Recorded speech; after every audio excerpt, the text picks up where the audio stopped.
ఓం మహాగణపతే నమః. మార్చి 2025వ సంవత్సరము ద్వాదశ రాశుల వారి యొక్క ఫలితాలు ఏ విధంగా ఉన్నాయో చూద్దాము. ముందుగా మనకి ఈ మాసంలో ఉన్నటువంటి గ్రహస్థితిని కనుక ఒకసారి గమనించినట్టయితే మనకి కుజుడు మిథున రాశిలో ఈ మాసంలో సంచారం చేస్తున్నాడు.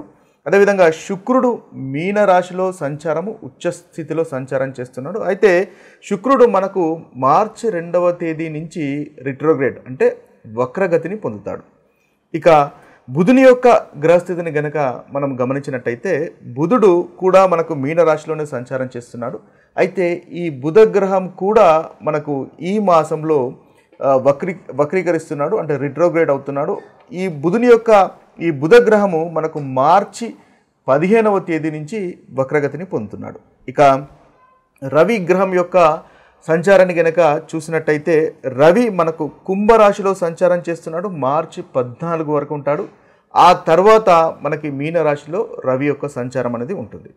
ఇక గురువు యొక్క సంచారాన్ని గమనించినట్టయితే గురువు వృషభ రాశిలో సంచారము ఈ మాసంలో అనగా మార్చి 2025వ సంవత్సరంలో. ఇక శని వచ్చేసి కుంభరాశిలో సంచారం చేస్తున్నాడు. అయితే శని 2.5 సంవత్సరాలు మనకు ఈ కుంభరాశిలో సంచారం చేశాడు. ఇక మీన రాశిలోకి శని యొక్క సంచారం అనేది ఈ మాసంలోనే ఉంటుంది. అది మార్చి 29వ తేదీ రోజు మనకి శని యొక్క సంచారం అనేది మీనరాశిలోకి జరుగుతుంది. ఇక రాహు యొక్క సంచారం గమనించినట్లయితే రాహు కూడా మీన రాశిలో ఉన్నాడు. అదేవిధంగా కేతు వచ్చేసి మనకు కన్య రాశిలో ఉన్నాడు. ఇది స్థూలంగా ఈ మాసంలో ఉన్నటువంటి గ్రహస్థితి. ఇక మనకు ఈ మాసంలో చివరి భాగంలో కూడా ఉగాది వస్తుంది. అంతేకాకుండా 5 గ్రహాలు ఈ మార్చి అంటే ఈ మాసంలో చివరి భాగంలో ఒకే రాశిలోకి రావడం అనేది జరుగుతుంది. అంటే ఈ యొక్క సంచారం అనేది ఒక కాంబినేషన్ అనేది మనము ఒక స్పెషల్ కాంబినేషన్గా చెప్పుకోవచ్చు. అదేవిధంగా చంద్రుడు కూడా 2.5 రోజులు ఇదే రాశిలో సంచారం చేస్తాడు. కాబట్టి అప్పుడు మనం అక్కడ షష్టగ్రహ కూటమి అని చెప్పుకోవచ్చు. అంటే 6 గ్రహాలు ఒకే రాశిలో సంచారం చేస్తున్నాయి. ఇది ఒక డిఫరెంట్ ఒక స్పెషల్ కాంబినేషన్గా మనము గమనించవచ్చు. అయితే ఈ యొక్క గ్రహచారాన్ని ఈ యొక్క కాంబినేషన్స్ అన్నిటినీ పరిగణలోకి తీసుకొని ఈ మాసంలో ద్వాదశ రాశుల వారికి ఏ విధంగా ఉన్నాయి అనే ఫలితాలను ఒకసారి గమనిద్దాం. కర్కాటక రాశి వారి యొక్క ఫలితాలు ఈ మార్చి మాసంలో కనుక మనం ఒకసారి చూసినట్టయితే ముందుగా కర్కాటక రాశి వారికి ఉన్నటువంటి గ్రహస్థితిని కనుక గమనించినట్టయితే వీరికి 12వ స్థానంలో కుజుని యొక్క సంచారము, అదేవిధంగా శుక్రుని యొక్క సంచారము నవమ భావంలో ఉంటుంది. ఇక బుధుని యొక్క సంచారము నవమ భావంలోను, రవి యొక్క సంచారము మనకి అష్టమ స్థానంలోను అదేవిధంగా నవమ స్థానంలోను ఉంటుంది. ఇక గురు యొక్క సంచారము లాభస్థానంలోను, శని యొక్క సంచారము అష్టమ స్థానంలోను, రాహు యొక్క సంచారము నవమ భావంలోను నవమ స్థానంలోను, అదేవిధంగా కేతు యొక్క సంచారము 3వ ఇంట్లోనూ ఉంటుంది. ఇది స్థూలంగా మనకు ఉన్నటువంటి కర్కాటక రాశి వారికి ఈ మార్చ్ మాసంలో ఉన్నటువంటి గ్రహస్థితి. ఈ గ్రహస్థితిని ఆధారంగా చేసుకొని ఈ మాసంలో ఈ రాశి వారికి ఉన్నటువంటి ఫలితాలు కనుక ఒకసారి చూసినట్టయితే ముందుగా వీరికి మిశ్రమమైనటువంటి ఫలితాలు అధికంగా ఈ మాసంలో గోచరిస్తున్నాయి. అదేవిధంగా శుక్రుడు వీరికి నవమ స్థానంలో చాలా చక్కటి ఫలితాలు కలుగజేస్తున్నాడు ఈ మాసంలో. ముఖ్యంగా మార్చి 2వ తేదీ నుంచి శుక్రుడు కూడా వక్రగతిని పొందుతున్నాడు. కాబట్టి మనకి మీన రాశిలో ఉచ్చస్థితిలో ఉన్నాడు, అదేవిధంగా వక్రగతిలో పొందుతున్నాడు. గోచార రీత్యా చాలా బలంగా మనకి ఈ శుక్రగ్రహము ఉంది. కాబట్టి వీరికి చాలా చక్కటి ఫలితాలు మనకి కర్కాటక రాశి వారికి గోచరిస్తున్నాయి. అదేవిధంగా గురువు కూడా మనకి లాభస్థానంలో సంచారం చేస్తున్నాడు, గురుబలం ఉంది. కాబట్టి గురువు వల్ల కూడా వీరికి చక్కటి ఫలితాలు ఈ మాసంలో అత్యధికంగా గోచరిస్తున్నాయి. అయితే మంచి ఫలితాలు, ఉత్తమమైనటువంటి ఫలితాలు ముందుగా చెప్పుకొని తర్వాత ఏ విషయాల్లో జాగ్రత్త పడినట్టయితే ప్రతికూలమైనటువంటి ఫలితాలు తొలగిపోతాయో చూద్దాము. ముందుగా శుక్రుని వల్ల చాలా చక్కటి ఫలితాలు, ధార్మికమైనటువంటి విషయాల్లో పాలు పంచుకోవడము, అదేవిధంగా ఆధ్యాత్మికమైనటువంటి విషయాల్లో పాల్గొనడం లాంటి ఉత్తమమైనటువంటి ఫలితాలు ఈ మాసంలో మనకి కర్కాటక రాశి వారికి గోచరిస్తున్నాయి. అదేవిధంగా శుక్రుని వల్ల దాంపత్య సౌఖ్యం అనేది ఉంటుంది. భార్య భర్తల మధ్య మీకు మనస్పర్ధలు కనుక ఉన్నట్టయితే ఆ మనస్పర్ధలు తొలగిపోయి ఆనందము సంతోషం అనేది ఈ మాసంలో తప్పకుండా గోచరిస్తుంది. అదేవిధంగా మంచి వస్త్రాలు ధరిస్తారు, కుటుంబంతో ఆనందంగా గడుపుతారు. అదేవిధంగా వాహన సౌఖ్యం కనిపిస్తుంది, భార్య వల్ల సంతోషము ధనలాభం అనేది ముఖ్యంగా మనకి ఈ కర్కటక రాశి వారికి కనిపిస్తుంది. కర్కటక రాశి వారికి లాభాధిపతి అదేవిధంగా చతుర్థాధిపతి అయినటువంటి శుక్రుడు నవమ స్థానంలో సంచారం చేస్తున్నాడు కాబట్టి ప్రాపర్టీస్ విషయంలో కూడా మీకు చాలా చక్కటి లాభదాయకంగానే ఉంటుంది. తల్లి గారి యొక్క ఆరోగ్యం కనుక ఇబ్బంది పెడుతున్నట్టయితే ఆ ఆరోగ్యంలో కూడా మెరుగుదల అనేది మనకి ఈ మాసంలో చూడవచ్చు. అంతేకాకుండా గురుగ్రహం వల్ల కూడా చాలా చక్కటి ఫలితాలు అత్యధికంగా గోచరిస్తున్నాయి.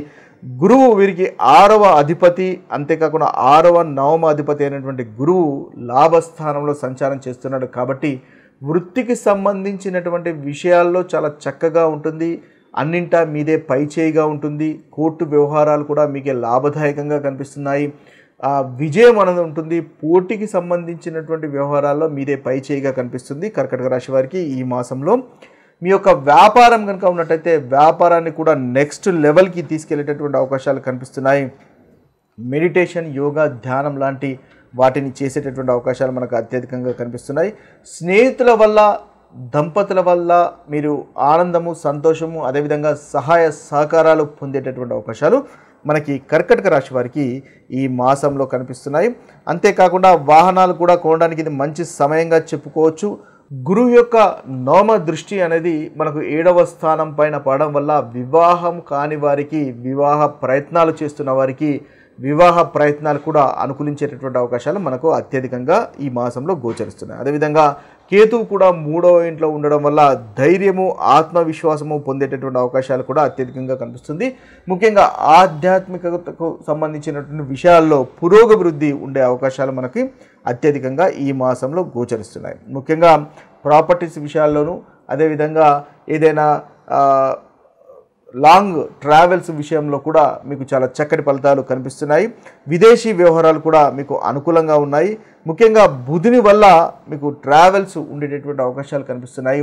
అంటే ఏదైనా వృత్తి విషయానికి సంబంధించినటువంటి ప్రయాణాలు కానీ, లేదా మీరు విదేశీ వ్యవహారాలు, విదేశీ ప్రయాణాలు కనుక చేస్తున్నట్టయితే విదేశాలకు సంబంధించినటువంటి ప్రయాణాలు కానీ, లేదా దగ్గరి ప్రయాణాలు కూడా ఉండేటటువంటి అవకాశాలు కనిపిస్తున్నాయి. అయితే ఈ ప్రయాణ విషయంలో కాస్త జాగ్రత్తగా ఉండండి. ముందుగానే ప్లాన్ చేసుకోవడం వల్ల మంచి ఫలితాలు అనేవి పొందుతారు.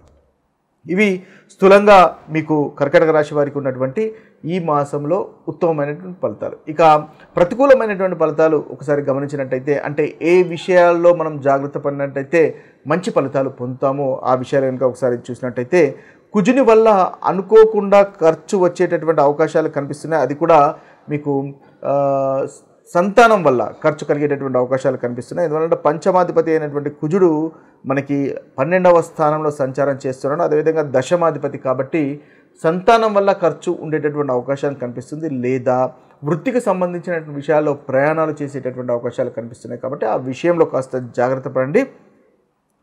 ముఖ్యంగా అప్పులు కాస్త పెరిగేటటువంటి అవకాశాలు కనిపిస్తున్నాయి. కాబట్టి ఆ అప్పులను కూడా కాస్త కంట్రోల్ చేసుకునే ప్రయత్నం అనేది చేయండి. రవి వల్ల కొత్త పనుల్లో కాస్త ఆటంకాలు కలిగేటటువంటి అవకాశాలు కనిపిస్తున్నాయి.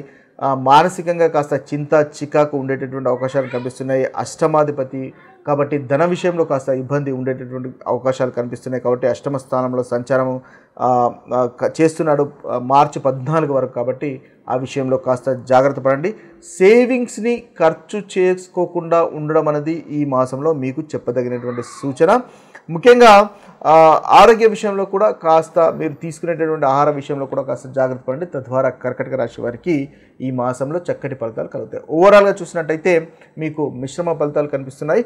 అయితే ఈ ప్రతికూలమైనటువంటి ఫలితాలు తొలగిపోయి అనుకూలత పెరగడానికి ముఖ్యంగా మీరు హనుమంతుణ్ణి పూజించండి, లేదా సుబ్రహ్మణ్య స్వామిని పూజించండి. తద్వారా ఏదైతే మనం కర్కాటక రాశి వారికి ప్రతికూలమైనటువంటి ఫలితాల గురించి మాట్లాడుకున్నామో ఆ ప్రతికూలమైనటువంటి ఫలితాలు తొలగిపోయి అనుకూలత అనేది పెరుగుతుంది. ఇవి స్థూలంగా మనకి కర్కాటక రాశి వారికి ఉన్నటువంటి రాశి ఫలితాలు. అయితే మనం ముఖ్యంగా గుర్తుపెట్టుకోవాల్సింది ఏంటంటే, మీ యొక్క జన్మ జాతకంలో గనక చాలా చక్కటి దశ అంతర్దశలు కనుక నడుస్తున్నట్టయితే ఏదైతే ప్రతికూలమైనటువంటి ఫలితాలు మనం అనుకున్నామో ఆ ప్రతికూలమైనటువంటి ఫలితాలు అంతగా అనుభవంలోకి రావు అని గుర్తించండి. మీ జన్మ జాతకంలో కనుక చక్కటి ఫలితాలు, గ్రహ అంతర్దశలు, దశ మహర్దశలు, అంతర్దశలు కనుక నడుస్తున్నట్టయితే మీకు మంచి ఫలితాలే అత్యధికంగా అనుభవంలోకి వస్తాయని గమనించండి. ఇవి స్థూలంగా ఉన్నటువంటి రాశి ఫలితాలు. మరొక వీడియోలో మరొక రాశి ఫలితాలతో కలుద్దాము. అంతవరకు సెలవు. సర్వే జన సుజనో భవంతు, సర్వే సుజన సుఖినో భవంతు. నమస్తే.